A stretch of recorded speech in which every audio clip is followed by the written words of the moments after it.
વડોદરામાં ST bus ઝાડ સાથે અથડાઈ હોવાની ઘટના બની છે। 5 થી 6 પ્રવાસી ઘાયલ થયા અને સાદલી કરજણ રોડ પાસેનો આ બનાવ સામે આવ્યો છે। કરજણથી સાદલી તરફ જતી એસટી બસ માર્ગ પરથી ઉતરી અને ઝાડ સાથે અથડાઈ ગઈ હતી। તો બસમાં સવાર 5 થી 6 જેટલા મુસાફરોને નાની મોટી ઈજાઓ પહોંચી છે। ઈજાગ્રસ્તોને 108 એમ્બ્યુલન્સમાં સારવાર અર્થે ખસેડવામાં આવ્યા છે। તો અકસ્માતના પગલે ઘટનાસ્થળે લોકટોળા પણ ઉમટી પડ્યા હતા।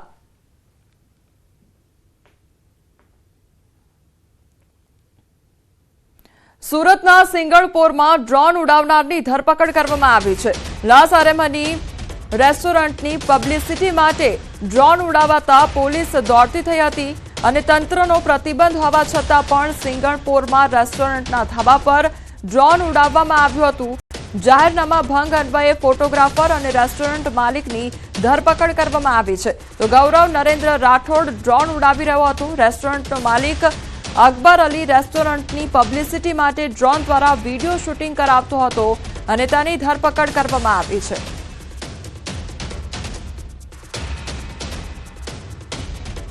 વિકૃત વ્યક્તિની અભદ્ર હરકતોનો વિડીયો વાયરલ થયો છે। સોસાયટીના રહીશો વિકૃત વ્યક્તિની હરકતોથી હેરાન પરેશાન થઈ રહ્યા છે।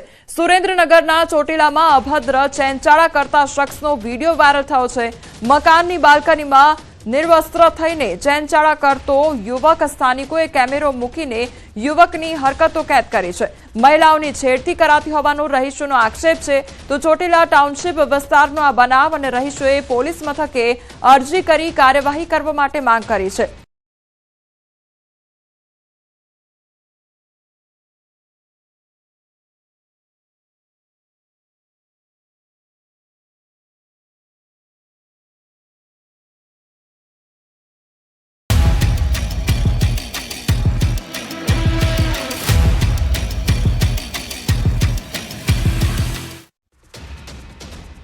એક મહત્વપૂર્ણ ખબર આવી રહી છે। જેસલમેરમાં ફરી 2 બ્લાસ્ટ। ભારતીય આર્મી મુજબ જમ્મુ કાશ્મીરના નગરોટા મિલિટરી સ્ટેશન એરિયાની પાસે સંદિગ્ધ ગતિવિધિ જોવા મળી। ત્યાં તૈનાત સંત્રીએ ચેતવણી આપી, જે બાદ સંદિગ્ધ વ્યક્તિની સાથે ફાયરિંગ થયું।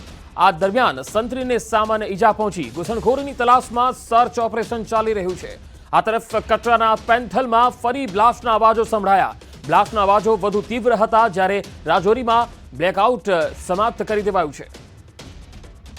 તો પાકિસ્તાને ફરી એકવાર સીઝફાયરનું ઉલ્લંઘન કર્યું છે। જેસલમેરમાં 2 બ્લાસ્ટ સંભળાયા છે। બે બ્લાસ્ટ જેસલમેરમાં થયા છે। તો નગરોટામાં સંદિગ્ધ ગતિવિધિ જોવા મળી છે। ઘૂસણખોરીના પ્રયાસ થયા છે।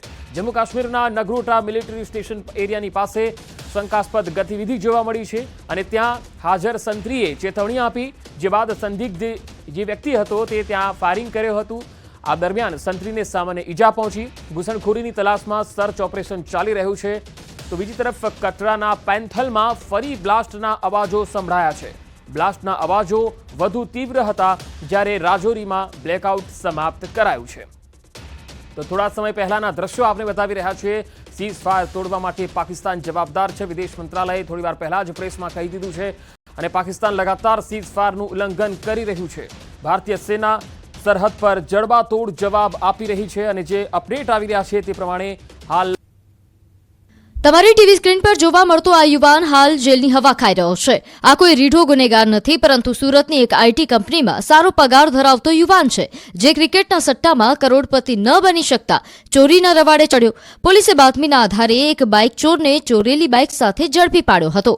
આ બાઇક ચોરની પૂછપરછ પોલીસે હાથ ધરતા બાઇક ચોરે વલસાડ શહેરના તિથલ રોડ પર આવેલ સરવાની રેસીડેન્સી એપાર્ટમેન્ટમાંથી બાઇક ચોરી કર્યા હોવાનું કબૂલ કર્યું હતું। ચોર અભિષેક રાયઠઠ્ઠાની પૂછપરછમાં ખુલાસો થયો કે આઈટી કંપનીમાં નોકરી કરતા કરતા ક્રિકેટ બેટિંગ એપ પર ક્રિકેટ પર બેટિંગ કરતો હતો। પોતાનો પગાર અને અન્ય પૈસા લગાવી હારી ગયો હતો અને ત્યારબાદ તેણે અન્ય લોકો પાસેથી પૈસા લઈ આ બેટિંગ એપ પર લગાવ્યા હતા। તે પણ હારી ગયો, જેથી દેવાદાર બનેલા અભિષેકે ચોરી શરૂ કરી હતી। અડાજણ ખાતેથી બાઇક ચોરી કરી OLX પર વેચવા મૂકી હતી। આ બાઇક સુરતથી વલસાડ વેચવા આવ્યો હતો, પરંતુ જેને વેચવાનું હતું તેનો સંપર્ક ન થઈ શકતા અને અધૂરામાં તેનું પેટ્રોલ પણ પૂરું થઈ જતા તેણે તે એક જગ્યાએ પાર્ક કરી અને અન્ય એક સ્કૂટીની ચોરી કરી હતી। આ સ્કૂટી તે સુરતમાં વેચવા માંગતો હતો અને તે સ્કૂટી લઈને સુરત તરફ જઈ રહ્યો હતો અને ત્યારે ઝડપાઈ ગયો। પોરબંદર જિલ્લામાં દાદાનું ચાલ્યું બુલડોઝર। પોરબંદર જિલ્લામાં ગેરકાયદેસર દબાણો પર ફરી એક વખત તંત્ર દ્વારા બુલડોઝર કાર્યવાહી કરવામાં આવી છે. પોરબંદર તાલુકાના ઓડદર ગામે સરકારી જમીન પર કરાયેલ દબાણ બુલડોઝર ચલાવવામાં આવ્યું. રહેણાંક મકાન સિવાયનું 1,52,000 ચોરસ મીટર જમીન પરથી દબાણ દૂર કરવામાં આવ્યું. રેવન્યુ સર્વે નંબર 2056 પર કરવામાં આવેલા દબાણોને દૂર કરવામાં આવ્યા છે. આ દબાણ અલગ અલગ 24 ઇસમો દ્વારા કરાયું હતું, જેને તંત્ર દ્વારા તોડી પાડી જગ્યા ખાલી કરવામાં આવી. દબાણ દૂર કરાયેલા જમીનની અંદાજિત બજાર કિંમત ₹40 કરોડ થાય છે. નર્મદામાં સ્વચ્છ ભારત મિશન અંતર્ગત 5 તાલુકામાં 20 ઈ-રિક્ષા દ્વારા ઘન કચરો ઉઘરાવવા માટે વિતરણ કરવામાં આવી છે. જેમાં ડેડિયાપાડામાં કૃષિ વિજ્ઞાન કેન્દ્રે ઈ-રિક્ષાના વિતરણ કાર્યક્રમનો મોટા પાયે વિરોધ કરવામાં આવ્યો. આ કાર્યક્રમમાં સાંસદ મનસુખ વસાવા અને ડેડિયાપાડાના ધારાસભ્ય ચૈતર વસાવા સહિત તાલુકા પ્રમુખ સંજય વસાવા ઉપસ્થિત રહ્યા, જેઓએ ઈ-રિક્ષા લેવાની ના પાડતા મામલો ગરમાયો હતો, જેને લઈ તંત્રએ કાર્યક્રમ મોકૂફ રાખી અધવચ્ચે જ પૂર્ણ જાહેર કરવો પડ્યો હતો.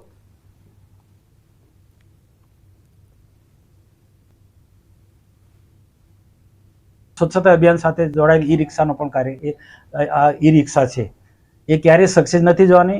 આ એજન્સી પૈસા કમાવાના ધંધા છે. આ એજન્સીએ એ યોજનાના હેતુફેર કરીને એકદમ 1 મહિનો પણ ના ચાલે એવી નાની છકડી લાવીને એ નાનું સાધન લાવીને પંચાયતને પધરાવવાનું, એ પણ અમારા જેવા સાંસદશ્રી અને અમારા હાથે વિતરણ કરવાનું. જે ખોટું છે, જે અમે વિતરણ કરીશું મહિનામાં બગડશે તો અમારા પર માથલા ધોવાય એવું છે. એટલે અમે આ ઈ લોકાર્પણનો વિરોધ કરીએ છીએ. મહેસાણા જિલ્લાના બ્રાહ્મણવાડા ગામમાં થતી ડુંગળી અને આજુબાજુના બધા જ વિસ્તારોમાં તે ખૂબ જ પ્રખ્યાત છે. આ ડુંગળી ઊંઝા તાલુકાના બ્રાહ્મણવાડા ગામમાં થાય છે અને આ ગામમાં અને આજુબાજુ વિસ્તારમાં છેલ્લા 50 વર્ષથી આ ડુંગળીનું વાવેતર કરવામાં આવી રહ્યું છે. ડુંગળીની ખાસિયત એ છે કે આ ડુંગળી મીઠાશ ભરી હોય છે, એટલે આની ડિમાન્ડ દિવસે ને દિવસે વધી રહી છે અને મોટી સંખ્યામાં લોકો પણ આ ડુંગળી ખરીદી કરી રહ્યા છે. આ જે ડુંગળી છે મીઠી છે એક તો, અને આખા એરિયામાં ફેમસ છે. લોકો દૂર સુદૂરથી ખરીદવા માટે આવે છે. તમને કેવો અનુભવ રહ્યો અહીંયા મેં આવ્યો, હાઈવે ઉપર જોયું તો અનુભવ સારો રહ્યો. ડુંગળી પણ સારી છે. અહીંયાની ડુંગળી જે છે ને એ બહુ ગળી છે અને બહુ દૂર દૂરથી લોકો પ્રખ્યાત છે એક જાતની આ ડુંગળી. અને આ જો ને ડુંગળી કેવી છે, બહુ સારી ક્વોલિટીનો. બ્રાહ્મણવાડામાં અંદાજ આમ તો 50 થી 70 વીઘા વવાય છે, પણ આ સાલ થોડી ઓછી હતી. બરાબર, ભાવમાં સારો છે. આ સાલ 500 550, મીડિયમમાં તો 350-400 રૂપિયા. ગઈ સાલ કેવો ભાવ હતા? ગઈ સાલ 400-450 ના ભાવ હતા. આ વખત 500 નો ભાવ નીકળ્યો હતો. 500-550. અહીંયા મીઠી હોય છે ડુંગળી. શું વિશેષતા શું છે આ ડુંગળી? વિશેષતા મીઠી આવે છે અહીંની ડુંગળી. અહીંની જમીન ડુંગળી લાયક છે, આપણી મીઠી થાય છે. ગુજરાતનું ગૌરવ કહેવાતા એશિયાટિક સિંહોની વસ્તી ગણતરીનો પ્રારંભ કરાવવામાં આવ્યો છે. 5 વર્ષે એકવાર યોજાતી સિંહ વસ્તી ગણતરીનો રાજ્યના વન અને પર્યાવરણ મંત્રી મોળુભાઈ બેરા દ્વારા પ્રારંભ કરવામાં આવ્યો, જેમાં 11 જિલ્લામાં 3000 થી વધુનો સ્ટાફ આગામી 13 તારીખ સુધી સિંહ ગણતરી કરશે, જેમાં 600 થી વધુ સરપંચો અને અધિકારીઓ, કર્મચારીઓ તેમજ વોલન્ટિયર સહિત 3254 લોકોને ગણતરી માટે વિશેષ તાલીમ આપી તૈનાત કરવામાં આવ્યા છે. પ્રથમવાર સિંહ ગણતરીમાં આધુનિક ટેકનોલોજી, જેમાં ડિજિટલ કેમેરાથી લઈને AI આધારિત સોફ્ટવેર સુધીનો ઉપયોગ કરવામાં આવશે. સિંહ ગણતરી વ્યવસ્થાપન માટે 735 ગણતરી યુનિટ, 112 સબ ઝોન તેમજ 32 ઝોન અને 8 રીજન નક્કી કરવામાં આવ્યા છે. આ વખતે જે સિંહ વસ્તીનો ચોખ્ખો આંકડો ઉભો થશે તે રાજ્યના મુખ્યમંત્રી ભૂપેન્દ્ર પટેલ દ્વારા જાહેર કરાશે.